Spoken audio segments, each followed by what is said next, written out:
Hey everyone, welcome back to my channel. These are the 5 luxury myths, misconceptions, or assumptions that people often have about luxury shopping, luxury goods, and luxury brands.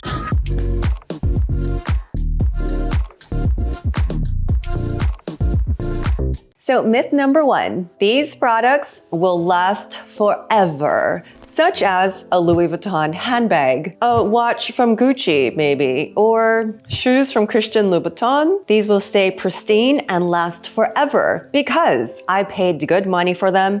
They must be constructed better with different materials, with some bulletproof plating, and not have the ability to scratch, get water damage, fade, run out of battery, or anything like that, right? I am a former client advisor for Louis Vuitton, and I have worked the ins and outs of retail, including manufacturing, and have worked with the way your consumer products are manufactured, as well as seen the complaints on the sales floor. Every day there were people coming to the store, pulling out their bag that they've used for only 5 years, and the condition of it, wallets, bags, sunglasses, they have been abused. So we witness people abusing their goods, and granted, things might fall apart, might be a manufactured defect, and honestly, some things don't last as well as they used to. I do agree if you pay more, you expect the quality of your products to last longer, but they are not made from unicorn hoofs or anything where the product is still going to experience normal wear and tear, and we had to say normal wear and tear a lot to the consumer. Now, just as a general rule, if you take care of your items, they will last longer, whether you bought it from Nordstrom or from Louis Vuitton. I understand this might be learned behavior. When I was a kid, Barbie had all of her clothes hanging in the closet nicely and never lost a bracelet or a shoe. And I see now that kids might treat their things differently. So just like adults might treat their things differently, when you are shopping luxury, you do tend to maybe put the sweater or put the item of clothing in a garment bag. I do treat them better than some of the other things. Myth number 2, luxury items are made in small batches by artisans in the workshop. This can't be far from the truth. Unfortunately, this is the story that is told to you if you visit a Louis Vuitton or Christian Dior website, that every item is like gently touched by one artisan, and that used to be the case, and that is the heritage that these brands will sell you on. If you really want that experience, you would find a hole-in-the-wall cobbler like in a little village in the leather district of Italy, or even in the fashion district in LA or New York. Now, we like to believe that our products are special and small batch. It's true, the production of Louis Vuitton might be a lot smaller than one of Nike, but you still need to create enough product to meet the demand. And the demand for Vuitton is everywhere. Plus, look at where you see these shops. They are in very fancy, expensive malls with high rent. Most luxury stores have been updated at least once or twice in the past 4 years, I have definitely noticed. So if you happen to be near a Vuitton store, take a look. It is like a museum experience, and that's what they want to give you. And even if you're not buying anything, go ahead and take a look. Just don't pretend you're buying anything. So that is part of the dreams and aspirations experience that the brands try to sell you. And that is why people think that the products are so expensive, because you're paying for luxury craftsmanship. So whereas in the past you were paying for heritage to be a piece of this brand that has been around for hundreds of years, now you are just paying a luxury conglomerate corporation. I am sorry to burst anybody's bubble, but these are the facts. Number 3, repairs are free. No, I'm sorry, they are not. Now, one of my managers always likened this to when you buy a car and you drive it off the lot. You are then responsible for cleaning, waxing, polishing, maintaining, changing your oil, rotating your tires, The same is true when you purchase something from the mall and take it home. When you purchase your Louis Vuitton bag or your shoes or your Rolex watch or whatever, it is then your responsibility to keep it shiny and new and the way that you want it to. Louis Vuitton does have an aftercare service, meaning if, like, say, your dog chews the leather part of your bag, they may be able to replace it. It's never free. It's actually quite expensive. And it is another way that Vuitton generates, some income from the repairs, but they are usually not free. There are some exceptions. An exception would be like a visible mark of a manufacturing defect. And there are things that have been recalled, like glazing, melting, or chipping, and things like that. But normal wear and tear is not covered. There is no warranty. There is no guarantee. It's often asked, what is the warranty on this handbag? And sir, ma'am, it's a handbag. There's no warranty on it. Sorry. So also, this is why people say salespeople are so rude, because we said no, because we have to say no. And sometimes we have to say no a million times a day. And just because another retailer will do it for you doesn't mean that we can or are trying to match another retailer. So on another note, many people have come and asked, can I just turn in my old bag for an upgrade?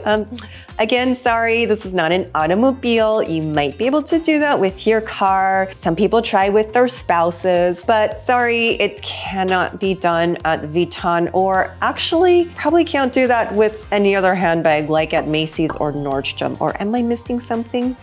Now, let me pause here and say I'm not against shopping. I am a recovering shopaholic. I'm not against luxury.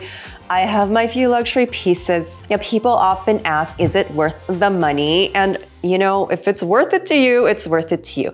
I understand people might have a fund of I am going to save up to finally get that Speedy that I wanted. And that I understand if you've been wanting just that piece of luxury to reward yourself for a job well done. I speak about lately in my videos is the overconsumption of luxury and the need to have it as a crutch or to fill a void, as opposed to really appreciating things and not wanting things for the sake of having things for social media or to feel some kind of way. So with that said, I know that people are still going to shop. I'm here to give you good advice. And there are things that are worth the money and some things that are not, which I will get to in another video. Okay, myth number 4, jewelry. Jewelry is the biggest hoax when it comes to luxury names. And you guys, I have fallen into this trap too, okay? Now, for one, when you go into Chanel, all those Chanel necklaces and brooches that you see are costume jewelry. When you go into Louis Vuitton, the first counter that you see of jewelry, it's most likely costume jewelry. Do you know what that means?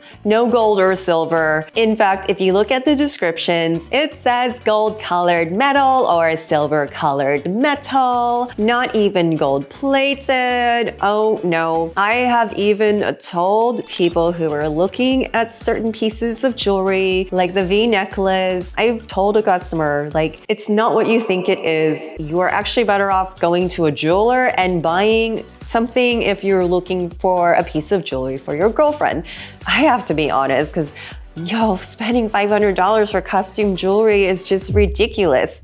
Even these luxury brands have their high-end, their fine jewelry that you will find gold and real diamonds and stuff like that. And we all know the huge markup on diamonds. So yes, even Louis Vuitton's fine jewelry, high jewelry is going to be thousands more than what you would pay if you just went to a local jeweler. Now, one of the complaints I have heard about Van Cleef's necklaces, if you wear them in the water, the jewel part of the clover is going to shrink. And I've heard people complain about this. And yes, that is true, because jewelry is not supposed to be worn in the pool, in salt water, or in anything. So same thing about the bags. People have this misconception that your jewelry is put together with magical unicorn hoofs that keep the jewelry together and it never falls apart. And it's made the same as any other jewelry. So the assumption, unfortunately, is not true. Now, I've said I've fallen victim to this. I used to be such a fan of Tiffany silver, and I've even bought it recently just knowing I'm paying way too much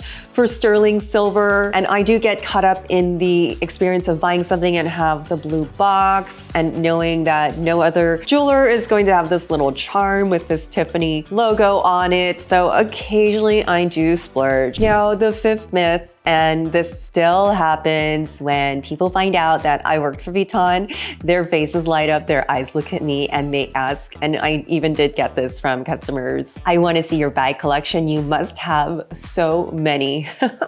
Well, now I have a bag collection from being an influencer, but as far as owning Vuittons because I work there, now they must have offered the worst employee discount you could possibly get. You know, like if you worked at Nordstrom, you can buy a lot of stuff, okay? If you worked at Macy's, you can get a considerable discount, but Vuitton is very, very strict with their discount. But not only that, the prices of the bags were so high that I would have needed probably 3 paychecks to cover the price of one bag. There is no steep discount. And even if there was, like I said, how do we cover the price of the bag? Now, to tell you the truth, it might be different now, but the hourly rate of a Vuitton employee can range from anywhere from $17 to about $31. That might seem a lot for retail, but it's not that much in the places where you find these boutiques like Hawaii, California, New York, where the cost of living is very, very high. But what about commissions? The commission when I worked for Louis Vuitton, the commission on monogram pieces was 0.25%. Yes, you heard that correctly, 0.25%, because they claimed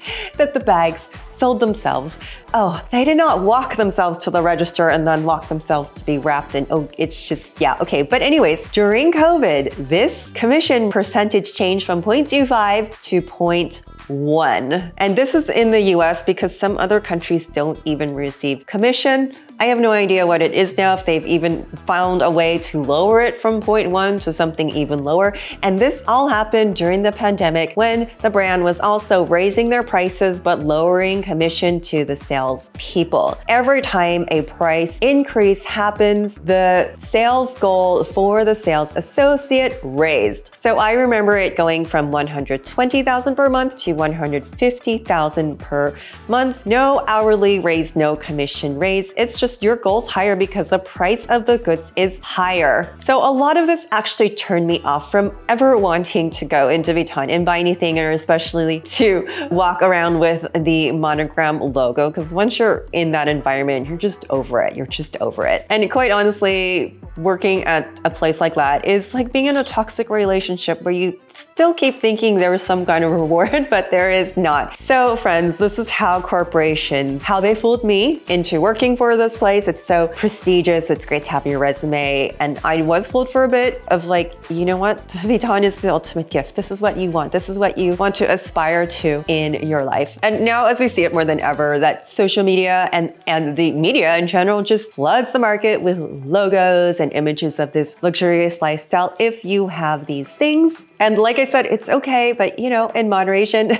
we don't need to have an overconsumption of luxury goods. I'm sure there are many questions that come out of this video, so go ahead and leave them in the comments. Thank you so much for watching. Don't forget to like, share, and subscribe, and I will talk to you guys soon. Bye.